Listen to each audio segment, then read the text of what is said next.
Bonjour à tous, bonjour Jérôme, bonjour Jube. Vous Bonjour. regardez aujourd'hui une vidéo très particulière, puisque ça n'est pas exactement une vidéo news. Nous sommes sur le Salon d'Essen, ou plus exactement à ces dates-ci, normalement devrait avoir lieu le Salon d'Essen en Allemagne, où d'habitude on se regroupe, on y va avec beaucoup d'envie, on se balade dans les allées, on découvre plein de nouveaux jeux, on vous les présente. Mais cette année, il s'est passé un événement qui fait qu'il n'y a pas de salon un peu partout en France, il ne se passe pas grand-chose.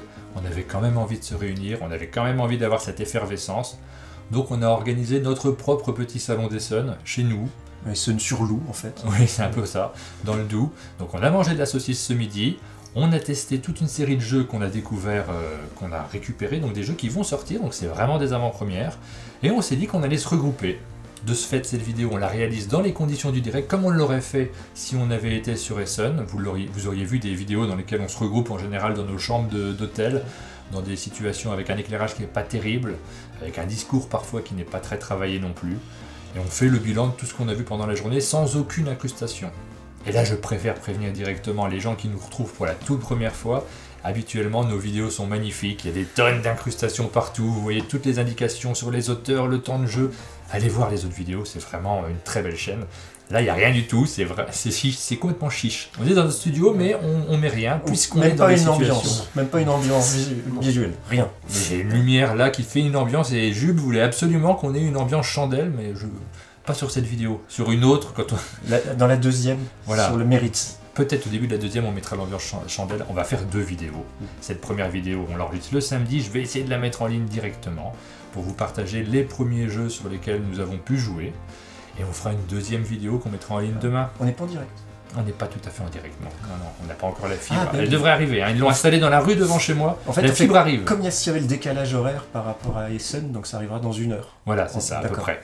À peu près. Donc on va partager avec vous très rapidement. On va essayer de faire une vidéo de 20 minutes pour partager les différents jeux qu'on a découverts. On va commencer, comme chaque semaine, par remercier nos tipeurs, puisque sans vous, cette chaîne n'existerait pas, ces vidéos-là n'existeraient pas. Donc un grand merci à nos tipeurs qui nous soutiennent régulièrement, tous les mois sur la plateforme Tipeee. On est à 96% du financement du studio d'enregistrement. Le mois dernier, on avait atteint les 100%. On espère que pour le mois d'octobre, on les atteindra de nouveau. Donc merci à Go Barkas qui nous a rejoint. Oui, à Barricadé. Qui tient une chaîne YouTube, un blog également. Donc un grand merci à elle. À Vincent. À Le Matheux. À Cédrico15. À Lionel 2212. Apocalypse. Mélanie. Et Sombre Lune. Donc tous ces tipeurs-là nous ont rejoints cette semaine. Et on remercie également notre sponsor, Board Game Arena. Et Board Game Arena a une grosse actualité cette semaine puisqu'ils soutiennent également le Spiel Digital.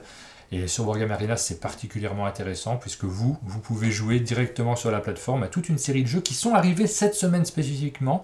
Et des jeux des nouveautés d'Essen. Par exemple, Seven Wonders Duel Agora, la première extension, la deuxième extension de Seven Wonders Duel. Le jeu venait d'arriver sur Board Game Arena, vous pouvez jouer à cette extension maintenant, la découvrir avant de l'acheter. Donc c'est vraiment formidable. Il y a le Carcassonne vert aussi, chasseur et cueilleur. Oui. Il y a le Marco Polo 2. Alors Marco Polo 2, c'est sorti il y a 1 an, je crois, à Essen de l'année dernière. Mais là, c'est la première extension de Marco Polo 2. C'est un excellent jeu. La deuxième version de Marco Polo est très bonne aussi. Et bien, c'est directement disponible sur la plateforme Board Game Arena. Oui. Ensuite, il y a Quetzal. Alors ça, c'est une nouveauté de Gigamic. On l'a, on va pouvoir y jouer. On va y jouer, nous, sans doute aujourd'hui ou demain. Et puis, on pourra vous faire un petit retour dessus. Boomerang Australia. Boomerang Australia, c'est un jeu de draft. Oui, c'était le jeu que tu avais un peu promu il y a quelques années. Oui. Alors, Boomerang, là, c'est la version Australia. La première version de Boomerang, je crois que c'est sur les États-Unis, si je ne me trompe pas. Non, c'était l'Australie. C'était l'Australie. Il y avait des kangourous et des boomerangs. Ouais. Alors, voilà, mes idées se remettent dans l'ordre au fur et à mesure. En fait, il y a 3 versions de Boomerang qui arrivent. Le Boomerang Australia, c'est la première version. Il y en a 2 nouvelles, avec 2 nouvelles régions. Alors, je ne les ai plus en tête, je ne pourrais pas vous les dire. C'est la version Australia qui est disponible sur Board Game Arena.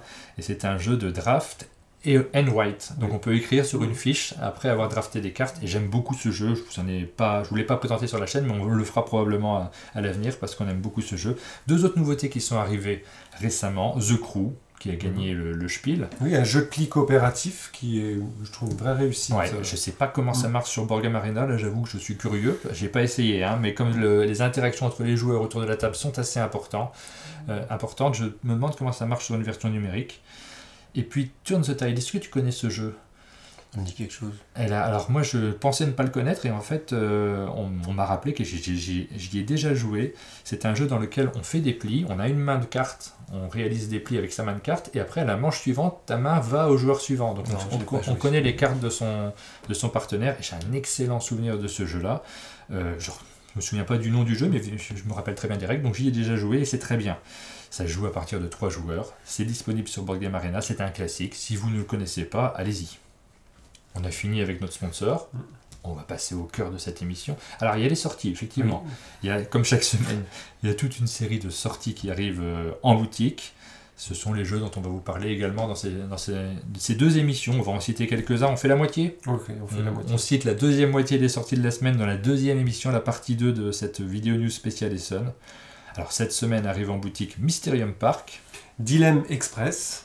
Donc, les 2 jeux, on les a. On pourra vous en parler éventuellement. 5 minutes Marvel, tu l'as toi, je crois. Non, j'avais fait 5 minutes de jeune, mais pas 5 minutes Marvel. C'est les mêmes règles, Ouais. mais c'est pas le même univers. Ça, moi, j'aime bien. C'est un party game que Jube aime bien, c'est rare. Donc, non, t'en aimes pas mal quand même en fait. Oui, oui, oui. Ouais. Alors, il y a Skijo Action. Alors Skijo, c'est un jeu très familial. Pour découvrir le jeu de société, c'est pratique. La version action va amener des mécaniques en plus. Je n'y ai pas joué. D'après le passe-temps, c'est pas terrible. Mais moi, j'y ai pas joué. Ils ont le passe-temps a beaucoup défendu la première version, mais apparemment celle-ci serait moins bien. Jurassic Brunch, qui est le numéro 2 de Jurassic Snack de Bruno Catala, et qui est très sympa avec des belles figurines. Voilà, c'est publié par The Flying Meeple qui nous a envoyé également son prochain jeu Prehistories auquel nous pourrons jouer ce week-end éventuellement si on arrive à jouer à tout parce que il y a pas mal de sorties sur ce salon d'Essonne, hein, c'est impressionnant. Nous avons Meeple Land qui sort, je ne vous l'ai pas fait jouer mais moi j'aime beaucoup ce jeu de Blue Orange, un jeu qui est signé par l'auteur de Clash of Rage et de It's a Wonderful World. Je dis l'auteur parce que son nom ne me revient pas à la seconde, mais Frédéric Guérard, je crois. C'est possible, oui. Et donc, excellent jeu, je trouve, dans lequel on construit un parc d'attractions. C'est simple, hein, c'est un jeu qui est publié par Blue Orange. Souvent, ce sont des jeux qui sont assez accessibles. Il est vraiment pas mal du tout. Une bonne sortie de chez Blue Orange. Nous avons ensuite Clash à l'Olympe. Oui. C'est le jeu de Pichet derrière là. Il est juste derrière là, ouais. Un jeu qui est publié chez, alors en français par Lucky Dog Games. Ça arrive maintenant donc. Et ça a été publié à l'origine par Awaken Realms. Oui, mais Awaken Realms Light, Ouais. qui est parce qu'Awaken Realms, on les connaît surtout pour les gros jeux comme Nemesis, Tinted Grail, etc. Et puis, ils ont un petit peu une autre branche pour faire des jeux plus légers. Voilà. Dernier, Mariposas, c'est le jeu de l'autrice de Wingspan, avec des papillons cette fois. Qui arrive chez Gigamic. Et celui-ci, on n'a pas d'avis du tout dessus, puisqu'on ne l'a pas vu. Finalement, on a des avis sur pas mal de jeux qui sortent en ce moment. Et demain, on verra à la suite. On continuera demain sur la 2e partie des sorties de la semaine. Mais parlons à présent des jeux auxquels nous avons eu l'occasion de jouer. Il nous reste quelques minutes. Alors, par quoi voulez-vous commencer? Je sais pas, Roll. Très bien. Alors, moi, j'aime bien Roll. Nous l'avons présenté sur la chaîne, déjà, dans une précédente vidéo. C'est une nouveauté de Super Meeple, un jeu de David Tursi et Nick Shaw. Et c'est un jeu de roll and write, mais alors costaud. Hein. Oui, on voit pas vraiment un jeu de roll and write. Oui. Parce qu'on rolle pas beaucoup. Après, on va surtout drafter les dés. Chaque joueur va en prendre 2, va y en rester un à la fin. 6 zones ou des choses comme ça. Et puis après, on va faire des actions. Et puis les actions, il y en a pas mal. Hein. Moi, je trouve ça assez thématique, mais ça reste quand même du jeu un peu costaud. Il y a de la gestion de ressources, il y a un petit peu d'interaction, on peut se bloquer. Il y a des pièces de Tetris, il y a des contraintes de pause assez importantes. C'est plus complexe qu'un roll and write traditionnel. Alors en effet, on écrit des trucs, on a des stabilos pour remplir son petit plateau avec ses ressources et puis reconstruire Rome après l'incendie par Néron. Mais bon, c'est des sensations plus, un petit peu plus jeu de gestion. Le matériel est quand même assez agréable, mais on sent le côté roll and write au niveau du matériel. J'ai entendu dire qu'il y avait une extension qui allait sûrement sortir en Kickstarter début d'année prochaine pour ajouter des gladiateurs. D'accord. Tu aimes les jeux de gladiateurs? On aime les jeux de gladiateurs. Donc on dessine directement sur la carte de Rome. La voici. Chacun a son petit plateau individuel qu'il va compléter également avec un marqueur. On vous l'a présenté sur la chaîne, donc vous pouvez retrouver notre présentation complète. après là on est plus pour vous parler de nos ressentis. Moi c'est un poil sec je trouve pour ce type de roll and write. Je trouve que c'est un excellent jeu. Ça, c'est la première chose sur laquelle je voudrais insister vraiment.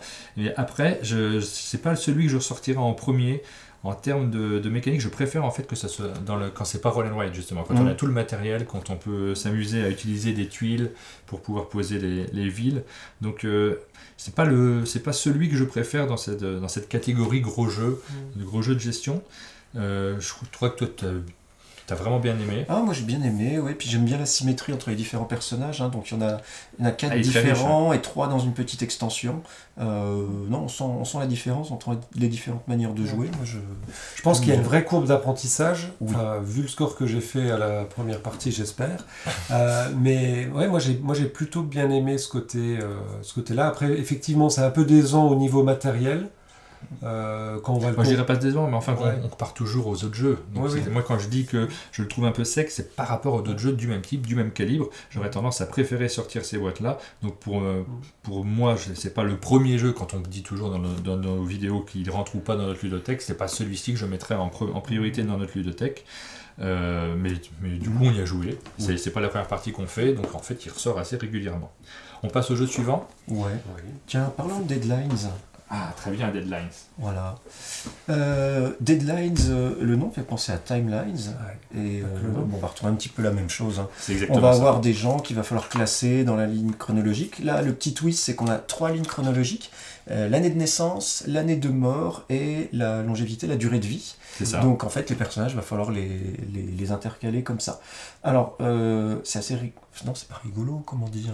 Bah, finalement, si, un petit peu quand même, parce qu'on rigole un peu. Ça nous a rappelé une idée de jeu qu'on voulait sortir et qu'on n'a jamais eu les droits, qui était mort, pas mort. Hein, parce qu'il y a beaucoup de célébrités, on se dit, est-ce qu'ils sont morts ou pas? On a découvert qu'Anémone était morte, et oui. on avait loupé cette information. Voilà. Et ça nous rappelle des anecdotes, parce qu'on se dit, cette année-là, oui, je me souviens, il y a eu ça, et ça fait causer autour de la table, bizarrement, ça crée une bonne ambiance autour de la table. Voilà. Bon, après, on place ça ressemble à du timeline. C'est un timeline, voilà. Un petit peu plus à peine plus compliqué, parce que on a ces 3 colonnes, on peut anticiper telle personne, par exemple Al Capone, on sait que ça va être sur sa date de naissance, que ça va se jouer. Alors moi, ce que je dirais, c'est que c'est aussi plus ludique. Genre, je sais pas comment le dire, mais des fois je m'en fous sur Timeline. Sur certains aspects, je me fiche de savoir quand a été inventé tel truc par rapport à tel autre. Sur le cardline animaux, tu sais, parce que là on est dans des variantes. Sur le cardline animaux, savoir que la taille de tel animal est plus grande que tel autre, ça ne me passionne pas plus que ça. Alors que là, il y a une sorte d'excitation intellectuelle sur ah oui, je le sais, je vois bien qui c'est, la date de savoir quel âge il pouvait avoir. Il y a une curiosité qui fait que j'ai envie de jouer avec ce thème. Parce que tu as vécu cette année-là, tu te souviens, ou ta grand-mère t'en a parlé, donc je pense que ça te rejoint dans ta vie. Jimi Hendrix c'est mort. Et une petite règle qu'on n'a pas dit, c'est que si on peut donner des précisions sur les conditions de décès de certains personnages, les cartes noires par exemple. Voilà. Et si l'explication qu'on donne, elle va matcher avec des mots-clés qui sont inscrits au verso, et ben on a des points en plus. Bon, c'est pas vraiment pour le scoring qu'on joue à ce jeu. Non. Laurent Fignon est mort. Oui. Laurent Fignon. Overdose. Non, je pense pas. Regarde ça. Je vais garder une ou deux cartes. Bon. On va enchaîner avec un autre jeu.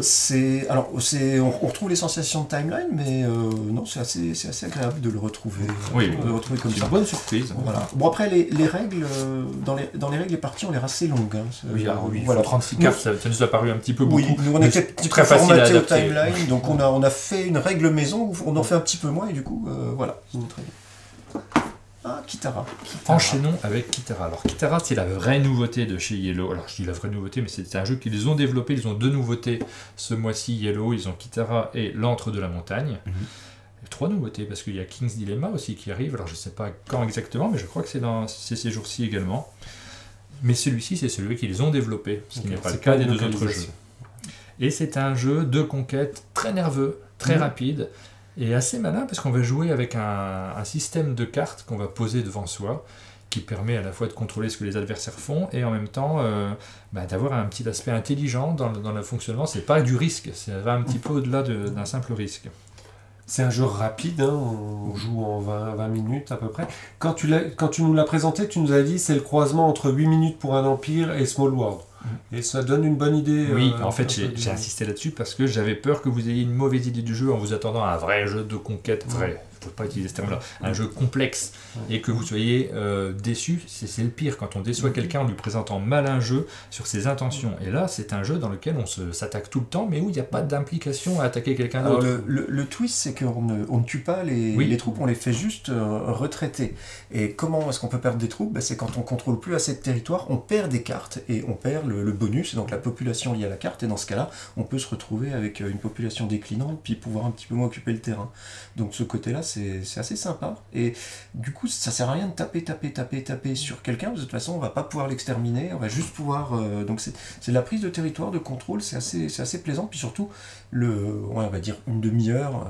C'est très agréable. C'est assez nerveux. Il faut bien réfléchir aussi. Il y a bien se creuser la tête pour optimiser nos déplacements. C'est pas mal. Non, c'est très bien dans son format de durée, et puis dans le côté un petit peu agressif comme ça. Mais... Et le thème est assez bien rendu. Et c'est rare comme thème, hein. Les jeux sur l'Afrique, il n'y en a pas tant que ça. C'est très agréable du coup de sortir des thèmes convenus. Là, on a joué à un autre type de jeu.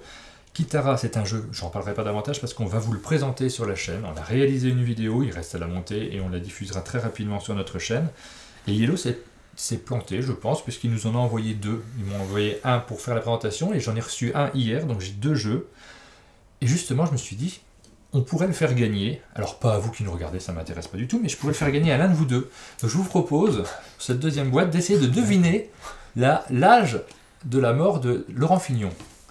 Le plus proche gagnera une boîte de Kitara. C'est l'happening de cette vidéo. Donc, à quel âge il est mort? Pas l'année. Hein, à quel âge Laurent Fignon est mort? Vous pouvez jouer si vous nous regardez. Vous ne gagnerez pas la boîte de Kitara, mais on économise les frais d'expédition. C'est qui commence? Parce que forcément, celui qui commence, il est désavantagé, puisque l'autre va se positionner par rapport à la réponse. Écoute, on tire à pile ou face. Si on tombe sur le nom, c'est toi qui commence. C'est toi qui commence. Très bien lancé. Ah bah, tu perds. Bon, 62 ans. 62 ans. Et c'est jeune, 62 ans. Moi, je dirais 58 ans. Et il est mort à 50 ans, Laurent Fignon, d'un cancer. Il n'y a pas très longtemps de ça. Hein. Il est mort en 2010. Tu commences à dater un peu. Hein. Tu viens de gagner une boîte de Kitara. Merci, Laurent. C'était plus facile de répondre après. Mais j'avais pensé à 58 ans déjà. Il nous reste 2 minutes pour parler d'un autre jeu. On va enchaîner très rapidement avec Fiesta Just. On n'y avait pas joué. On le laisse de côté. Je vous laisserai y jouer et on en parlera juste après. Tidal Blaze. Gênant avec Tidal Blaze, on peut déborder d'une ou 2 minutes, c'est pas gênant. Jack déborde de l'étagère. On a fait donc à trop. Tidal Blaze, donc ça c'est un jeu qu'on vient de recevoir sur Kickstarter, donc on l'avait pledgé sur Kickstarter, on l'a reçu, un jeu de Druid City Games pour ce qui est de l'éditeur, et pour les auteurs, Tim et Ben Eisner. Oui, et puis Mr. Cunnington pour l'art et le world building. C'est très important, c'est un jeu où il l'avait mis en avant lors de la campagne Kickstarter, et on le voit dans la présentation du matériel, ils ont misé énormément sur la direction artistique, et également sur la création du monde. Je ne l'ai pas emmené là parce qu'il ne rentrait pas dans la boîte. Il y a un livret de monde qui n'a pas à rougir la comparaison avec un livre de description de monde de jeux de rôle. Il y a plein de pages très colorées, il y a du texte qui présente les différents personnages qu'on peut jouer dans ce jeu, puisque c'est un jeu asymétrique. Et si on peut juste ouvrir le couvert, alors on va pas tout sortir parce qu'il y a beaucoup de matos, mais c'est très beau. Voilà, ici on a la carte du monde qui se trouve ici, en plus en format cinémascope, ce qui est pas souvent le cas. Donc ils ont vraiment développé ce monde un peu, moi ça me fait penser à Aquablue, où on va avoir des archipels, ici des territoires désertiques où il y a des nomades qui viennent jusqu'aux côtes pour faire du commerce, etc. Et puis ici le Fold, qui est un endroit où il y a 15 ans on a emprisonné les créatures marines qui venaient attaquer les côtes, et puis ce rempart qui a été fait par les mages du monde est en train de se fendre, et de temps en temps il y a des créatures qui sortent, donc le monde a besoin de nouveaux héros pour les défendre contre ces créatures, et donc il faut recréer de nouveaux Tidal Blades qui sont les héros qui vont aller combattre à l'arme blanche ces créatures, et donc on est là pour s'entraîner, devenir plus fort, maîtriser des techniques de combat pour aller combattre. Et donc c'est un jeu de prise de risque dans lequel on va lancer les dés, pose d'ouvrier et prise de risque, et ça marche très bien. C'est le thème est hyper important parce que c'est très thématique et on est pris par le thème. Je pense qu'il n'y aurait pas ce thème-là, peut-être qu'on aurait été moins excité par la partie. Oui, les illustrations, le matériel, tout concourt vraiment à un peu nous raconter une histoire et c'est moi ce que j'ai beaucoup aimé. J'ai envie d'y rejouer, tu vois, là je vois le matos, un vrai plaisir de ludique. Il y a une piste de dés qui est fournie avec. Qui représente le Chronoséum. Exactement. Il y a un mécanisme sympa, c'est que on joue des dés et l'idée c'est de pouvoir se faire des bonnes réserves de dés, d'en lancer le bon nombre et surtout d'avoir suffisamment de relance pour au final réussir ce qu'on a entrepris, maîtriser le risque. Et là les dés on commence, donc on est jeune débutant, on a des dés blancs tout nuls et au fur et à mesure on va pouvoir les améliorer dans différentes manières pour avoir bien sûr de bien meilleurs résultats, mais il va falloir faire un choix et les dés à mesure qu'ils vont devenir meilleurs, il va falloir les spécialiser, ils pourront plus servir à tout le même genre de choses. Donc il y a également un choix comme ça à faire et donc le hasard, on a toujours le hasard avec les lancers de dés, mais on va pouvoir prendre des chemins pour quand même maîtriser ce hasard et c'est ça qui est vraiment plutôt intéressant. Moi je trouve que dans le rythme de la partie, ça fait penser à Everdell parce qu'on commence, on va avoir 2 ouvriers, puis 3, puis 4, et puis on retrouve la même chose que le cheminement des saisons, où on va gagner des ouvriers au cours d'Everdell, et pareil, il va falloir faire des actions pour récolter des ressources, puis après faire les actions qui valorisent, qui rapportent des points. Oui, on va jouer une 12aine d'actions durant toute la partie, c'est assez court. Le tout, ça va être d'optimiser. Oui, on va aussi collectivement devoir se battre contre les monstres, et si on va les attaquer, on est un petit peu avantagé, enfin on ne sera pas pénalisé en tout cas par la suite. Non, c'est vraiment très agréable. Alors pour l'instant, moi j'ai fait 3 parties déjà, mais toujours avec les règles de base. Il y a plein de choses dans la boîte de base qui permettent d'amener de la rejouabilité avec des cartes qui proposent des challenges un peu plus complexes et des nouvelles mécaniques. Et en plus, moi j'avais pris l'extension, donc il y a encore de la rejouabilité. Donc je suis très satisfait de ce jeu, et puis j'espère que le prochain que je vais recevoir de chez eux sera aussi bien. C'était sur Alice au Pays des Merveilles, donc c'est un thème complètement un petit peu loupé plaisant. Kickstarter. On faisait pas d'émission Kickstarter à ce moment-là, et du coup je l'ai pas vu passer, et tant pis. Je ne sais pas comment on peut se procurer ces jeux-là quand on a raté la mise en... Tidal Blade, ça va être compliqué parce que c'est ça le problème. Alors, on vous donne des envies, vous ne pourrez peut-être pas le récupérer. L'éditeur, il y a un éditeur français qui a les droits pour les adaptations en France et dans les autres pays européens, et pour l'instant il se pose les questions parce que ça va faire un jeu pas donné, donc il ne sait pas encore comment il peut s'en sortir pour une sortie boutique raisonnable. Voilà, on va arrêter cette émission ici. Il y a encore plein d'autres jeux, vous les voyez derrière nous, dont on vous parlera. Alors, soit sur le Facebook, il y a un Pulse en même temps, soit dans la prochaine émission qu'on réalisera demain. Ouais, on a quelques-uns, on a joué à Kingdom Rush, Calico on le connaît, Fiesta de los Muertos, vous avez une vidéo sur la chaîne. Si vous voulez voir une vidéo montée, comme on sait les faire habituellement, allez voir la vidéo de Fiesta de los Muertos, la Katrina, la nouvelle extension, on s'est donné du mal dessus, c'est peut-être ma préférée depuis qu'on a lancé la chaîne. Très régulièrement on fait une nouvelle vidéo qui devient notre préférée, ça veut dire qu'on évolue aussi. Donc n'hésitez pas à nous suivre, à vous abonner à cette page pour suivre les prochaines vidéos qu'on va réaliser sur cet Essonne particulier, mais également les prochaines dans lesquelles on vous présentera les jeux dont on vous a parlé. Et on vous donne rendez-vous très vite pour une nouvelle vidéo qu'on se fera courte, parce que là tout de suite, vous allez peut-être faire un jeu à 2, puis moi je vais vite la monter, la mettre en ligne, pour qu'elle soit diffusée au moment où nous jouons et où nous découvrons tous ces jeux. A bientôt. À demain.